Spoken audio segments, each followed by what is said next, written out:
Kuminsan po ang buhay ay pwedeng sobrang nakakapagod. Dumarating ang tao sa punto na parang gusto na niyang sumuko at sobra na ang nadaranas niyang mga hirap. Life can really be exhausting. In Elijah's life, as recorded in 1 Kings, sabi niya sa Panginoon, "I have had enough, Lord." He said, "Take my life." At si Elijah na ito, prophet. At hindi lang basta prophet, isa sa mga talagang kinikilala, sinasaluduhan natin sapagkat napakadakila ng mga bagay ang ginawa ng Panginoon sa pamamagitan niya. Subalit siya man ay dumating sa punto na parang hindi na niya kaya pang ipagpatuloy ang buhay at hinihingin sa Diyos wakasan ang buhay niya. Ito po ang ating pag-aaral upang mabigyan tayo ng lakas kung dumarating ang mga panahon ng panghihina. When life becomes tiring, kung sobra nang nakakapagod ang buhay. Aming Diyos, salamat po dahil kayo'y Diyos na dakila, mapagmahal, mapagpatawad. Pinagdiriwang namin ang kabutihan niyo sa aming buhay. Linisin niyo kami, Panginoon, punan niyo po ang aming mga kakulangan. At nawa, punuin niyo kami ngayon ng inyong Espiritu. Matuto kami sa kayang unawain ng isip at lampas pa dyan, unawain ng Espiritu, Panginoon. Yan ang nais namin. Nawa ang Espiritu may makipag-isa sa amin at maunawa namin kayo sa maraming paraan. Be our speaker, O Father.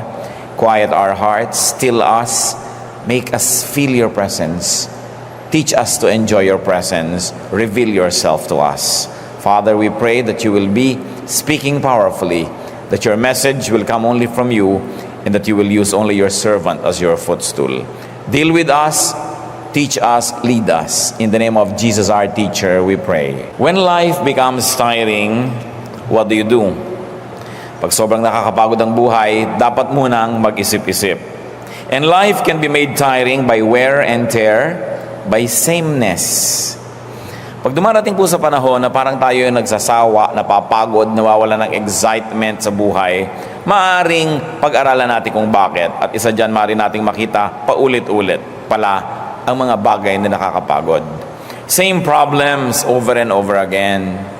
Yung problema nyo sa nanay nyo, sa kapatid nyo, sa asawa, sa kapitbahay, sa worker, yun at yun pa rin.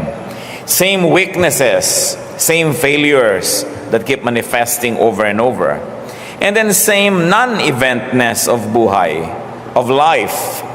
Yung non-event, wala namang nangyayaring kakaiba, yun na lang nang yun, wala namang nakaka-excite, parang pag umaga, naghihintay ka ng gabi, sa gabi, naghihintay ka ng umaga, paulit-ulit, yun na lang ba yun? Same non-excitement, same boredom, and sometimes same meaninglessness. It can happen in our life. Probably our sorrow, our lack of energy can come from same thoughts, same fears, same doubts. Yung kinakatakutan natin 10 years ago, yung pa rin ngayon. Yung mga pinagdududahan natin noon, yun pa rin.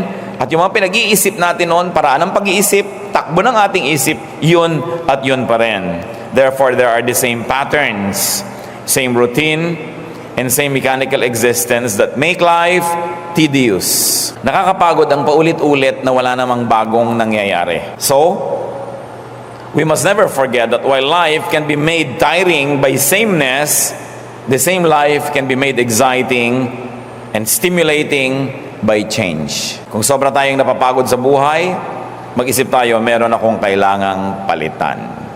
Sapagkat may himalang nangyayari pag merong napapalitan. If you don't like the sum total of what you are doing, change the equation. Kailangan palitin yung mga inilalagay na elemento. Ayaw nyo pa ng lasa ng inyong sinigang, palitan nyo ang sangkap, palitan nyo ang timpla, palitan ang proportion. Hindi pala maganda ang bunga ng nangyayari sa ating buhay, palitan ng ating mga itinatanim, ang ating mga pag-uugali. Matthew 18:3, the Lord said, "I tell you the truth, unless you change, you will never enter the kingdom of heaven." So here is a major idea coming from Jesus, clarifying the importance of change. A change of heart, a change of mind, a change of disposition, a change of the way people think. So, you want to get out of a tiring life and you want to continue to be vibrant and alive and excited, have variety. It is important to introduce variety in our lives. Newness, for instance, because God is not God of sameness. Pati ang kanyang mga kabutihan ay iniiba-iba niya. Lamentations 3:22 and 23, the Lord's compassions are new every morning. The Lord doesn't just recycle His old compassions. May bagong mukha, may bagong korte, may bagong kulay, may bagong hugis, may bagong tunog ang kanyang mga kabutihan sa atin. At araw-araw may bago. Sa ating pong buhay ba, may bago. If we have become creatures of habit, gagising kayo ng ganong oras, iinom kayo ng ganitong kape, maliligo kayo ng ganong kahaba, gagamit kayo ng ganitong sabon, at isusot nyo yung ganitong damit, at gagawin nyo yung ganitong bagay, araw-araw, linggo-linggo, buwan-buwan. Hindi po katakataka kung mapagod tayo sa buhay, kahit wala namang dapat ikapagod. But God is God of variety. In fact, creation was replete with connotations of variety. Nung nilikha ng Diyos ang mundo, ang unang-unang bumulaga sa atin na isa sa mga katangian ng Diyos ay gusto niya maraming pagkakaiba-iba. Tao lang nga una nilikha taong ganon, pagkatapos mamaya pinatulog ulit, ginawang babae at lalaki para magkaroon ng pagkakaiba. Yun agad ang unang ginawa ng Panginoon sa kanyang creation, ang niyang ginawa na revision, nagkaroon ng change yung personality ng tao. Nagkaroon ng babae at lalaki. Genesis 1:11, let the land produce vegetation according to their various kinds. So hindi lang isang uri ng halaman, ang daming uri ng halaman. At sa magkakamag-anak na halaman, ang dami pang iba't ibang uri. Kaya kahit okra, hindi magkakamuka. Iba-iba pa ang pagka-okra, iba't iba pa ang pagka-bougainvillea, iba't iba pa ang pagkamangga. May manggang piko, may manggang kalabaw, may manggang Cambodian, mayroong kung ano-ano. Kasi ang gusto ng Diyos, iba-iba. Genesis 1:21, God created the great creatures of the sea and every living and moving thing with which the water teems, according to their kinds. And every winged bird according to its kind. So meron pang mga nilalang na nasa tubig, nasa lupa, nasa himpapawid, at meron pwedeng nasa himpapawid at lupa, nasa tubig at lupa. Maraming mga variety. Genesis 1:25, God made the wild animals according to their kinds, the livestock according to their kinds, and all the creatures that move along the ground according to their kinds. So have many kinds. Kayo rin po sa buhay. Kumisan pati yung sapin sa kama, 10 taon na, yun na rin ang yun The same punda, the same everything. Tapos nagtataka pa kung bakit parang walang kulay ang buhay. Di ba maganda naman na meron tayong mga pantakip sa kama na hindi naman kailangan maging mahal ito Na pang Pasko, Pasko yung kulay. Meron pang Independence Day, red, white, and blue, nakahiga kayo sa watawat. Meron kayo halimbawa pang Holy Week, puro mga violet. Pwede kayong gumawa ng pang-February, may mga puso-puso. It adds variety to life. Pati mga timpla ng pagkain, yun na lang nang yun lagi ang timpla ng adobo, hindi mag-eksperimento ng iba. Yun ang platong kinakainan, samantala ang daming platong nakatago at tinitirhan lang ng mga gagamba. Have variety. It's important because God is God of variety, and there is something magical that happens when things are changed. Yun ang hairstyle, pwedeng iniiba-iba yan. Damit na isinusuot. Hindi kailangan laging uniform, lalo't hindi naman talaga uniform sa trabaho, kundi nakagawian na lang, yun na lang yung suot mo. Vary the facets of your life. Vary your activities. Vary your calendar and even your sense of place. Iba-ibahin ang ayos ng mga muebles, ang arrangement ng mga mesa, ng kama. Iba-ibahin ang kung saan kayo kumakain. Kuminsan kumain naman kayo sa labas. Kuminsan kumain kayo sa may gilid doon. Kumain kung saan-saan. At kung kayo ay biniyayaan na may konting garden, may konting terrace, doon naman kayo mag-breakfast. Mapaiba-iba. Para naiiba ang takbo at pintig ng ating puso. Pati activities. Try something new. A person must never stop trying something new and making new friends. Lalong-lalot kung tayo nagkakaedad na, ang balita na lang na natatanggap natin tungkol sa ating mga classmate ng elementary, mga kaibigan natin sa ating hometown, na isa-isa na silang nangamamatay, di ba? So puro na lang lungkot yung may darating na news, may nalagas na naman, may namatay. Make new friends. Because as your old friends continue to graduate ahead of you, it's nice to make new friends. May panahon para sa bawat bagay. Maiksi ang buhay, subalit ito'y sapat na para maraming gawin ng tao sa loob ng isang panahon ng pagkabuhay. Ecclesiastes 3:1, there is a time for everything and a season for every activity under heaven. So may panahon para sa bawat gawain, sapat ang panahon. So that's important. So make life exciting by changing some things by variety. Make life exciting by renewal. Ba't may nire-renew? Binabago. Sabi nga po sa 2 Corinthians 3:18, we are being transformed with ever-increasing glory. So even our spirituality is being transformed every time. It's never the same. It's never the same. Because you are never in the same place ever again. Kahit sinabi mong, ay, December 25, Pasko na naman, it is never the same. Kasi ang mundo po umiikot sa araw. Akala nyo ba, pagbalik na gano'n, nandun sa the same place, yung araw kasama pang umiikot yan ng buong Milky Way, kaya hindi tayo bumabalik sa the same route every time. It's really never the same. So bakit kailangan maging magkakamukha ang lahat? Kaya rin kung minsan sa spirituality, yung mga iba nawawala na ng gana, ito na lang ba? Kasi wala namang bagong bago. Wala namang bagong verse na may memorya at na pag-aaralan. Wala namang bagong doktrinang naririnig. At wala namang pagbabago ang attitude niya tungkol sa mga doktrina. Alam niyo po, yung mga paniniwala natin sa Panginoon, yung degree ng pagkaunawa natin sa Biblia, yung lalim, taas ng ating pagkaintindi dyan, paiba-iba yan. Hindi pwede na 5-10 years ago, yung stand nyo, ganun pa rin ngayon. Ibig sabihin, wala man lang na bago. Either you were already perfect 10 years ago, that's why you need not have to change up to now, or you really never even attempted to grow deeper. Hindi natin kayang ubusin ang Diyos. Hindi natin kayang ubusin ang kanyang karunungan, ang kanyang mga katuruan, kaya dapat lagi tayong may bagong pinag-aaralan at huwag tayong matakot kuminsan na magpalit ng pananaw. Kasi nung una, childish pa lang tayo sa pananalig, bata pa lang tayo, ang alam lang natin kung anong sinasabi ng pastor, kung anong sinasabi ng teacher, kung anong sinasabi ng libro. But there comes a time when you must have a one-on-one with God and you begin to understand Him in a very personal way. That's why I encourage people to develop personal spirituality so that sky's the limit with the way how God would deal with you. Hindi kayo limited ng pulpit, hindi kayo limited ng theology, ng isang local church o ng isang Bible school, sapagkat ang lahat ng tao dapat may connection yan sa Diyos. At sino ang nakababatid ko anong pwedeng ipaalam sa atin ng Diyos na hindi pa niya ipinaalam sa iba? Napakaraming facets ang ating spirituality. That's why it need not be boring. Pero kung tuwing Pasko, kantata, tuwing Holy Week, 7 last words, siyempre, tuwing summer, may camp, tuwing ganito, may ganon, the same boring routine, even our spirituality and our religious life will become tiring. Kaya dapat pa iba-iba yan, hindi pare-pareho lagi. Pag tinamad na tayo at nahirati na tayo sa mga nakaugalian lamang, nag-uumpisa na tayong kalawangin, at nawawala na ng sigla ang lahat ng aspeto ng ating buhay. So, renew your mind. And very especially, because we're talking about life being tiring, kung meron po tayong kasama ngayon, merong nakikinig ngayon, na nagsasabing sawang-sawa na ako sa buhay, pagod na ako sa buhay, isa lang ang gawin nyo, may iba ang lahat, renew your mind. Renew your thought. Renew your values and aspirations.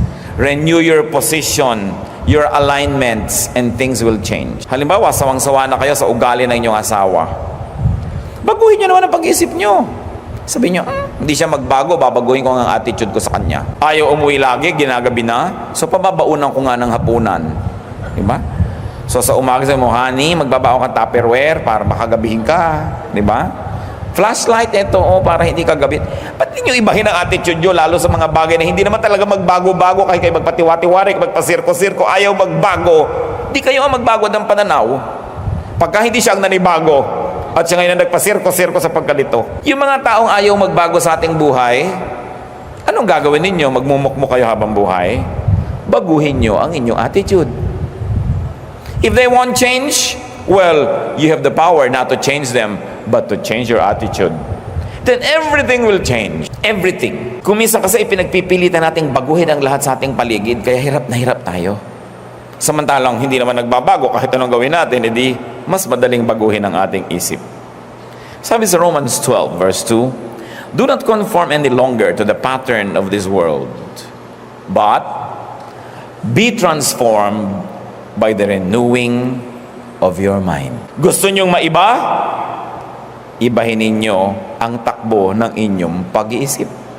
Then maiiba kayo. Kung dati na lang kayo laging nervyoso, Di ba? Ibahin ninyo ang attitude nyo sa inyong kinakanervyusan. Pag nag-iisa na kayo, nervyusin kayo, ngayon sabi, wow, salamat, nag-iisa ko, walang abala, I can pray, I can sing, I can dance to the Lord. No? Pagka nag-aalala kayo, wala kayong kapera-pera, sabi, wow, walang mananakaw sa akin. Di ba? Sarap-sarap ng tulog ko. Wala man lang akong alahas, makakapaglakad ako kahit saan ang walang alalahanin. Baguhin nyo lang yung pananaw, maraming maiiba. At hindi lang yan pangkondisyon sa sarili para utuin natin ang sarili natin para tayo sumaya. Kasi sinabi na nga be changed by the renewing of your mind. If you're not happy with the reality around you, make your own realities. Because everything is in the mind. Napakahalaga po na iisip natin ng ganitong mga bagay sapagkat ang buhay, marami tayong hindi naiiba. Kahit mo sikapin ibahin. So ba't mo naman iibahin? Di huwag na lang. Ibahin mo na lang ang iyong pananaw. And transformation begins with renewing one's mind. Ang tunay na pagbabago ay nagaganap sa loob ng isip ng tao. Begin changing things by changing the way you think. Renew what goes in your mind and you will definitely renew what goes out of it. So renew your mind. Ano po mga kapatid ang pinoproblema niyong napakatagal na? Hindi niyo naman malutas. Kayo lang nakakaalam niyan. I like you to really think about it. Then change your mind. May ugali ang anak niyo na talagang ayaw na ayaw niyo. Kahit naman daanin niyo sa santong dasalan, sa santong paspasan, daanin niyo sa galit, daanin niyo sa pag-ibig, daanin niyo sa lahat, hindi pa rin nagwo-work. Palitan niyo na lang ang attitude niyo. Dahil anong gagawin niyo? Magiging miserable kayo buong buhay. There are things that can be changed and there are things about which we must change our mind. Then renew your spirit. Psalm 51:10, renew a steadfast spirit within me. Isang malinaw na dalangin, pagbaguhin niyo po ang aking espiritu. Baguhin niyo ang andar ng aking espiritu. And of course, this can happen through spiritual exercise. If you are not happy with your spirituality, if you are not happy with your spiritual strength, with your spiritual life, what do? Change your spiritual exercises. Then definitely the product will be changed. So change the pattern of your prayer, change the timing, change the place, change the way you study the Bible, change your schedules, change probably even the way you receive the Bible and its teachings, then definitely there will be a spiritual change in you. And it's important that there is that change. Renew your interaction with God, and you will definitely renew your actions. Ibahin lang po natin ang ating pakikipagmabutihan sa Diyos, ang pakikisalamuha at pakikitungo natin sa Kanya, siguradong maiiba ang maraming bagay sa ating buhay. At kung talagang napapagod na tayo sa buhay, renew your strength. Sa Isaiah 40 verse 31, but those who hope in the Lord will renew their strength. They will soar on wings like eagles. They will run and not grow weary. They will walk and not faint. Lahat ng parang imposible nangyayari. Sabing ganon. Umasa ka sa Diyos at bibigyan ka niya ng bagong lakas. Sabi niya, lilipad ka ng mataas na mataas tulad ng mga agila. Wala pang ibon na nakalilipad sing taas ng agila. At yun daw ang liliparin ng taong umaasa sa Diyos at binibigyan ng Diyos ng panibagong lakas. Tatakbo ka't hindi ka mapapagod at maglalakad ka ng walang tigil ng kalalakad at hindi ka manlulupaypay. Ibig sabihin, supernatural strength can be given by God to those who depend on Him for renewal. So kung nanghihina na tayo, humingi tayo sa Lord ng kalakasan muli. Pero hindi lang hingi ng hingi, ilagay ninyo ang inyong posisyon kung saan kayo dadaanan ng Kanyang pagpapala. Halimbawa, umuulan, gusto nyong mabasa, pumunta kayo dun sa labas para kayo maulanan, tanggalin nyo ang payong at kapote para kayo maulanan. Kasi kahit gano'ng kalakas ng ulan, kung balot na balot din kayo, hindi rin kayo nabasa. Kahit gano'ng karaming ipamigay ang Panginoon na kapangyarihan, pagpapala at kalakasan, kung wala naman kayo sa pwesto para tanggapin yon, wala rin mangyayari. At paano tayo pumupwesto doon? Siyempre, isang buhay na kalugod-lugod sa Diyos, kaaya-aya. Sinusunod natin ang kanyang mga katuruan, ang kanyang mga utos para maklaim naman natin ang kanyang mga pangako. Laging two-way street. Hindi pwedeng claim ka lang ng claim ng pangako ng Diyos, hindi ka naman tumutupad sa inyong usapan. So you do your part, God does His part, and you have a contract. You have a relationship. Renew your strength. Alam niyo po, kadalasan, pagod lang. Physical pagod lang ang marami. Kasi Sa kagustuhan nating kumita, sa kagustuhan nating maraming magawa, hindi na tayo nagpapahinga, hindi na tayo nagbabakasyon. Pag sinabi mo magbakasyon ka, magagalit pa sa'yo. Paano ako magbakasyon? Dami-dami namin pangangailangan. Tingnan mo ang itsura mo. Kung hindi mo talaga kailangan ng bakasyon. So, kailangan ng tao nagbabakasyon, kailangan ng tao nagpapahinga. Sapagkat yun ang disenyo sa atin ng Diyos. Alam niyo po, maraming mga dramang bukid, tulog lang kailangan yan. O kaya, konting bakasyon, konting pasyal, naiiba ang maraming bagay. Sapagkat meron talagang himalang nangyayari sa isang isip na napapahinga. At ano po ang pahinga ng isip? Yung tigilan mo muna ng kaiisip yung iniisip mo at mag-isip ka ng iba naman. At yan po ang kailangang ibalik natin sa ating buhay. Yung pagbubulay-bulay, pagninilay-nilay, pagdidili-dili. Magtataka tayo bakit maraming matatanda nung araw ang tatalino kahit hindi sila masyadong nakarating sa mataas na formal education. No? Kasi duyan sila ng duyan, ugoy ng ugoy sa silyon. Merong ano yan may effect sa tao, yung uugay-ugoy ka, nare-relax kang gano'n. Kahit sa mga sa psychiatry, yung inuugoy-ugoy kang gano'n para medyo makawala yung iniisip mo at lumuwag-luwag ang yung isip. Wala na sa mga bahay natin yung mga duyan-duyan at silyon-silyon. Wala na kasi tayong panahon na mag-isip. You know, the art of doing nothing is important. Kasi lagi nilang paggising, bukas na ang TV. Lalo yung may remote, ang daling buksan, ang daling maglipat. Nagluluto, may nadidinig na radyo, may nakasalpak na tugtog dito. So, hindi na napag-iisa yung ating isip. We must be silent enough every now and then so that we can hear our mind think. And so that we can hear the voice of God. Or we can just be silent and empty enough to receive refreshment, to receive inspiration, and to receive a touch from God. So, ibalik po natin yon. Hindi naman lahat ng tao ay may pribilehyo na maging maluwag ang bahay, magkaroon pa ng mga duyan-duyan. Pero it's all in the mind. Kahit sa isang maliit na lugar, pwede kayong manahimik. Indulge in something you enjoy. Lagi na lang din tayo nagmamadaling maligo. Sa dami kasi nang nakapila doon sa banyo kumisan. Pero kung nag-enjoy kayong maligo ng matagal, mga alauna ng umaga, tulog na lahat ng tao, maligo kayo ng matagal. Diba? Indulge in something you like, which is not really bad.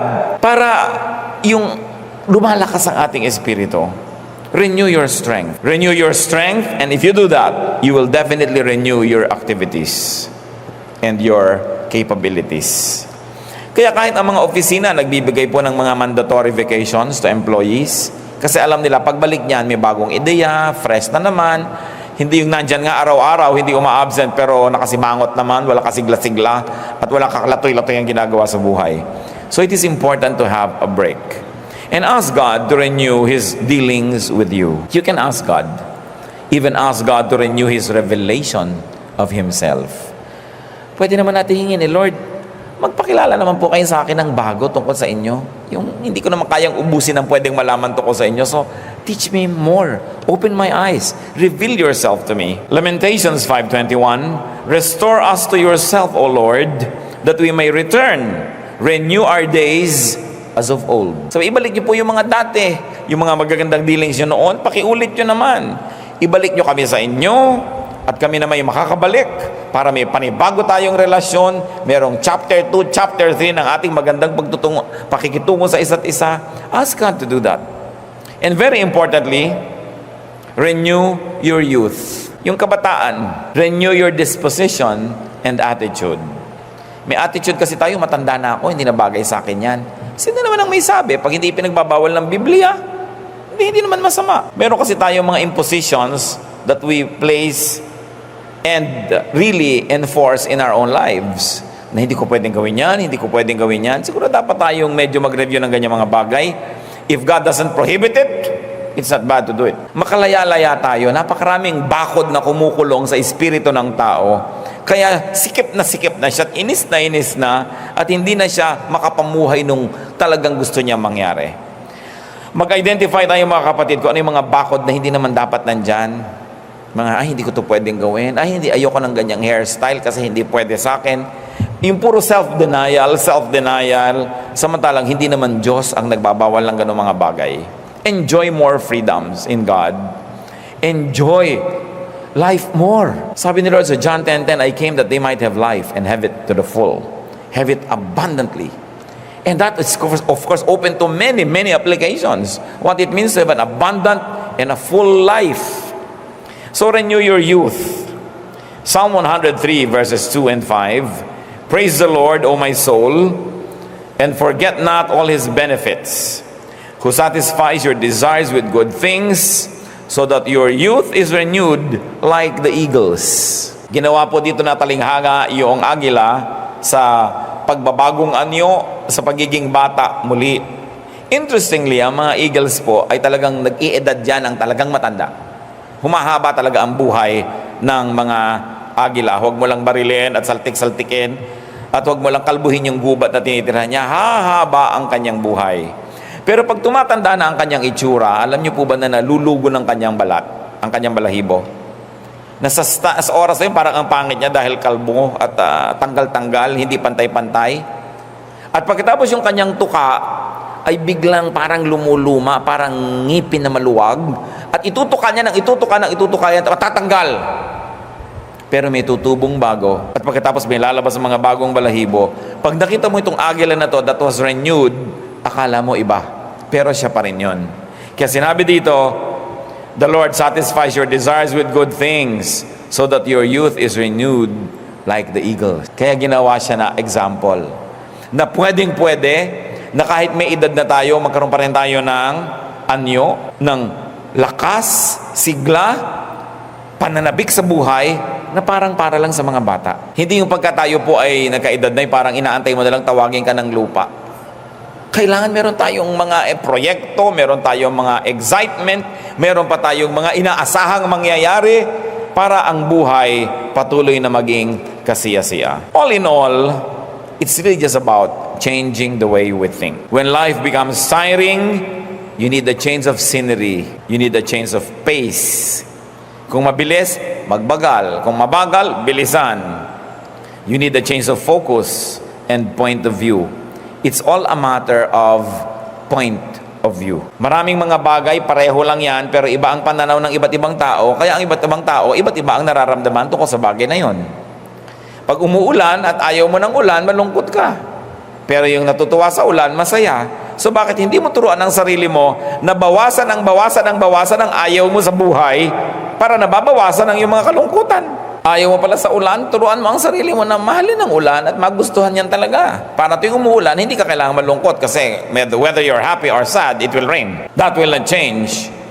But you can change your attitude. Alam niyo po yung mga taong maraming ayaw, maraming hindi pwede, maraming kasalanan, mahirap sumaya. Ayaw pang mahiga kung ganito ang sapin, ayaw pang kumain kung gano'n ang kutsara, ayaw pang umupo kung gano'n ang silya. Ang dami-dami niyong hindi may enjoy sa buhay.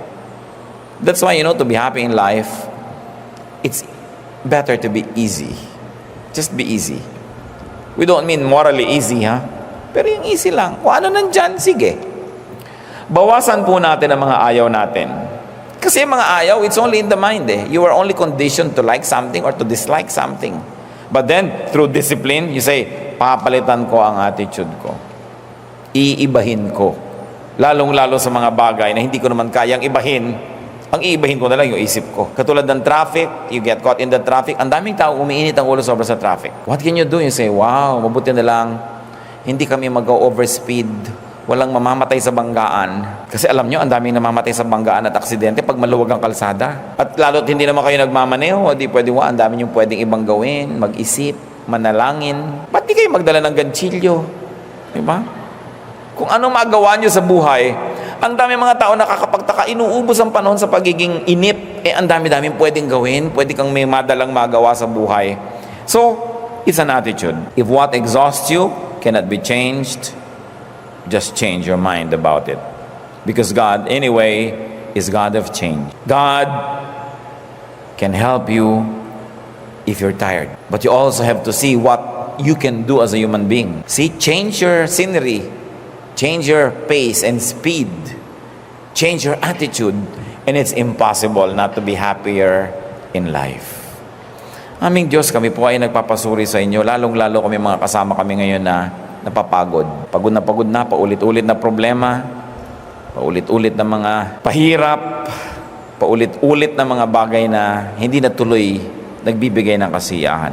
Sa mga kapatid na nakalampas na dito't nakaraan na, salamat Panginoon sa iyong naging biyaya. Sa mga kapatid na ngayon ay dumaraan sa ganitong hirap, nawa Panginoon, maging pagpapala ang pagbubulay-bulay na ito, na matuto kaming palitan ng maraming bagay upang maiba ang wakas ng aming mga ginagawa. At Panginoon, kung darating pa sa ibang mga kapatid ang ganitong hirap sa buhay na parang wala nang kahulugan ng buhay at gusto nang bumaba at ayaw nang makisali pa, nawa ipaalala mo ang mga katuruang ito. Palakasin mo ang aming isip. At sa maraming mga kapatid, Panginoon, na hindi naman sila sobrang pagod, hindi naman gustong wakasan ang buhay, hindi naman pagod na pagod, ituro mo sa amin na maging matulungin sa aming mga kapatid, na magbukas ang aming mata, ang aming tainga, that we can be sensitive, probably to our own spouse, our own parent, our own child, our own brother or sister, friend, who may be suffering, who may be tired. Turuan mo kami, Panginoon, to minister to them so that we can become channels of blessings. Ituro mo sa amin, Panginoon, kung paano makakatulong sa mga lubos sa mga nabibigatan sa kanilang buhay. Magbulay-bulay tayo mga kapatid, manalangin ng taimtim at tahimik sa ating kinalalagyan, yumuko tayo sa presensya ng Diyos.